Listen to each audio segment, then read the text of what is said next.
J'entends tant de gens à la télévision, à la radio, qui font du bruit et dont on ne retient rien. Et moi, je crois à l'engagement. Je crois à des idées claires. Et quand on n'a rien à dire, il vaut mieux pas le dire. Donc, que vous m'invitiez dans cet endroit de passion, devant des chefs d'entreprise, ça me fait plaisir. Je me sens en quelque sorte en famille. Moi, j'aime les gens qui aiment leur travail. J'aime les gens qui aiment travailler. J'aime les gens qui veulent réussir. J'aime les gens qui croient dans le mérite plus que dans l'égalité. J'aime les gens différents. Donc oui, je suis heureux d'être ici. Dégradation de la situation internationale, j'ai une question très simple, c'est votre vision des choses. Et comment est-ce qu'on peut éviter l'embrasement? Le jour où vous aurez une question compliquée, n'hésitez pas. Vous êtes bien un journaliste. Oui, elle était simple dans la formulation, je l'admets, Monsieur le Président. Pose un truc, qu'est-ce que vous en pensez? Et rajoute, c'est simple. Vous avez qu'à y répondre vous-même si c'est simple. Car la m'a dit, ne soit pas désagréable. Non, mais quand même, il faut être franc. Bon. Vous savez, le général de Gaulle avait une formule extraordinaire. Il disait, j'allais vers l'Orient compliqué avec des idées simples. Donc essayons, dans ce torrent d'émotions, dans ces images qui ont choqué beaucoup de monde, à commencer par votre président. Je veux dire, le président Cancher. Par dire les choses dans l'ordre. La première, c'est que ce qui s'est passé contre Israël est inacceptable. Rien ne peut le justifier. Ce qui s'est passé doit être condamné. Ce qui a été mis en œuvre, c'est une action terroriste au nom de l'islamisme dévoyé. C'est inacceptable. C'est inacceptable pour tout être humain, et c'est encore plus inacceptable pour nous, les Européens, Français et Européens, parce que je rappelle que la Shoah n'a pas eu lieu au Moyen-Orient, mais en Europe.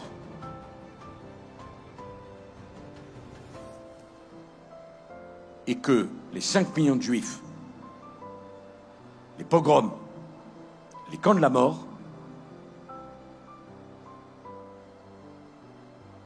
c'était en Allemagne, ou par un régime nazi, dont l'identité est là. L'origine n'était pas moyen-orientale, elle était européenne. De ce drame absolu est sortie l'existence d'Israël, et pour nous les Européens, et pour nous les Français, juifs ou pas juifs, la question de l'existence et la sécurité d'Israël est non négociable.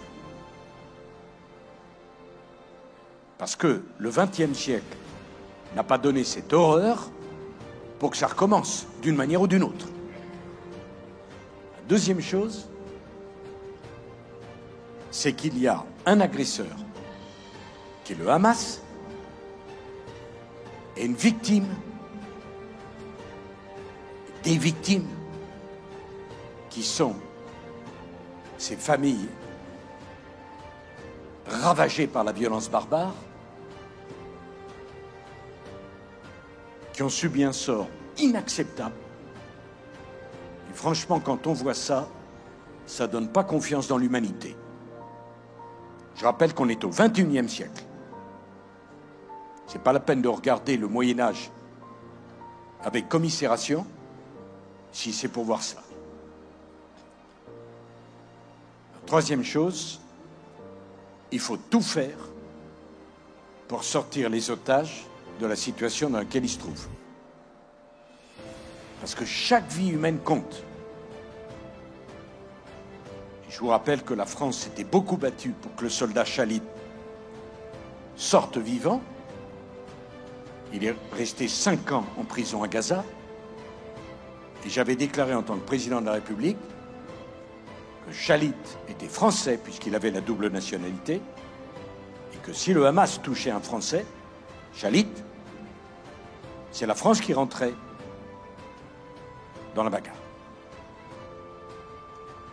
Donc, nous ne pouvons pas laisser tomber aucun des otages, mais spécialement les otages français, puisque nous sommes français, pardon. Ça ne veut pas dire que j'attache plus de prix, naturellement, à la vie d'un otage, quelle que soit sa nationalité.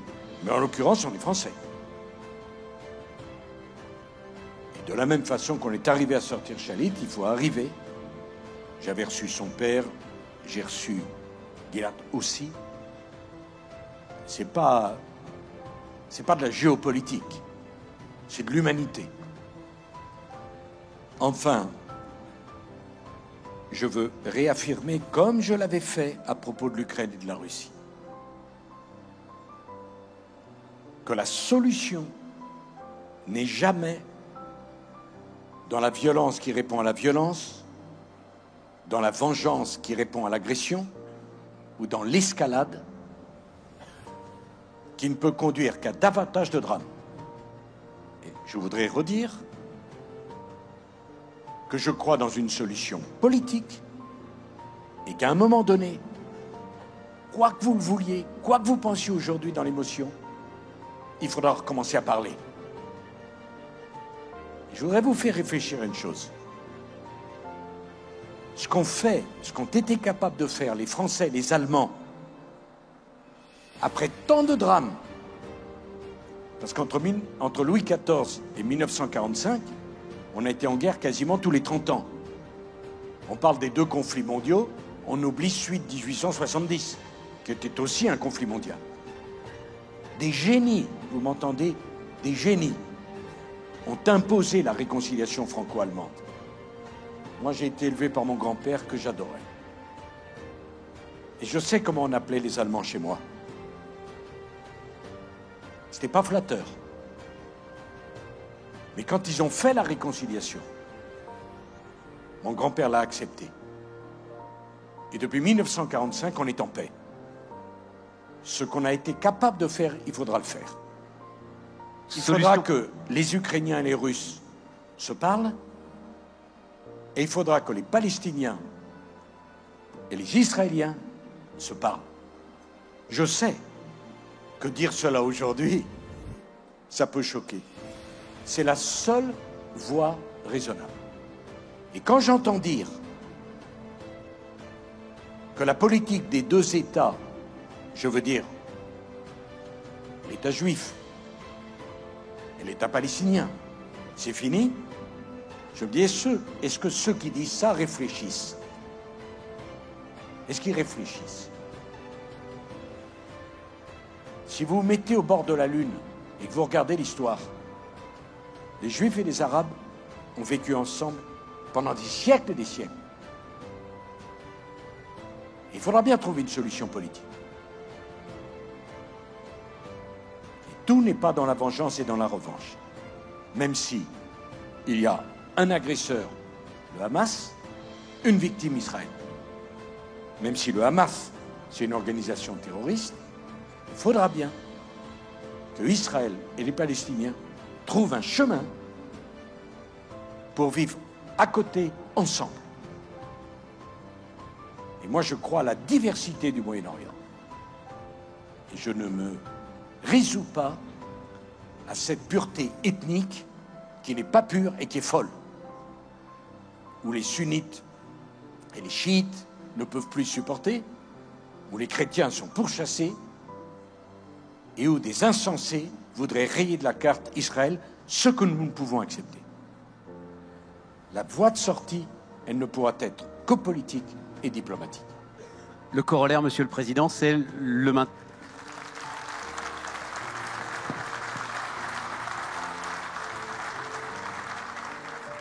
Le corollaire, c'est le maintien de l'unité nationale, ici, dans notre pays.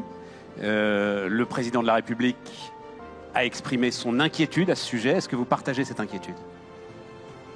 Oui, enfin, d'abord, ce que j'ai dit ne veut pas dire que je mets sur le même plan l'agresseur et l'agressé. Hein.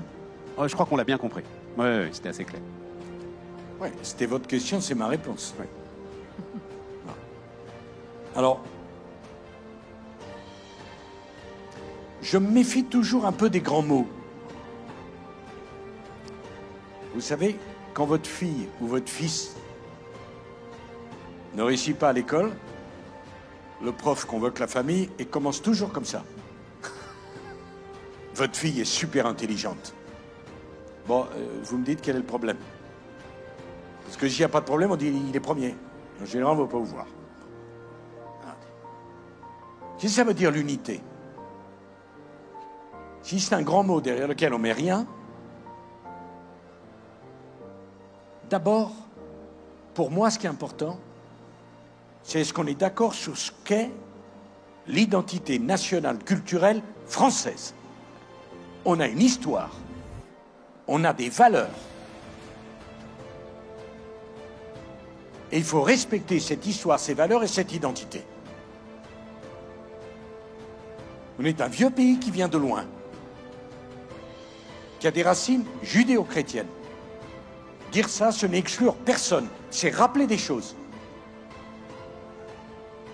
Et si on vient ici, c'est d'abord pour épouser, vous voyez le mot épouser, pour aimer et pour respecter ce que des siècles de tradition, de culture et d'identité ont réussi à faire de la France. Si on n'aime pas cette identité, il n'y a pas de problème. On peut choisir un autre pays. Je pense que c'est d'abord ça la question. Ici, on est attaché à la laïcité. Ici, on est attaché à un certain nombre de valeurs, comme l'égalité des droits entre la femme et l'homme. Donc, moi, je veux bien l'unité. Mais l'unité autour de quoi? Il y a une histoire française. Il y a une civilisation européenne. Il y a une culture française. Je préfère qu'on aime d'abord cette culture et qu'après, qu'on parle d'unité. Après, on me dit, est-ce que... Non, mais ce que vous dites, Monsieur le Président, c'est qu'employer ces grands mots, il y en a d'autres, hein, que je ne vais pas citer parce que ça... Je ne veux surtout pas vous mettre en porte-à-faux et vous amener dans le torrent de l'actualité vraiment absolument immédiate, mais employer ces grands mots, c'est en fait s'éviter de dire ce que vous venez de dire. Non, le président de la République est parfaitement dans son rôle à appeler à l'unité. Qu'est-ce que vous voulez? Il ne peut pas appeler à la division. Non. Oui, mais il dit aussi faire nation, vous voyez, par exemple, autre grand mot. Bon. Faire nation, ça veut dire aimer l'histoire de son pays, enseigner l'histoire de ce pays, partager les valeurs de ce pays et honorer la mémoire de nos parents, de nos grands-parents et de ceux qui ont précédé, qui fait qu'aujourd'hui, et qui ont fait qu'aujourd'hui, nous sommes libres et nous ne sommes pas un pays comme les autres. Donc ça veut dire que peut-être on a sous-estimé l'importance du mot assimilation et beaucoup parlé du mot immigration. Le problème ne vient pas tant de l'immigration que d'une immigration qui refuserait l'assimilation. Monsieur le Président. Et pour être unis, il faut savoir autour de quoi. Sinon, c'est un mot. Ouais. Non, Monsieur le Président, on est face à un parterre de chefs d'entreprise.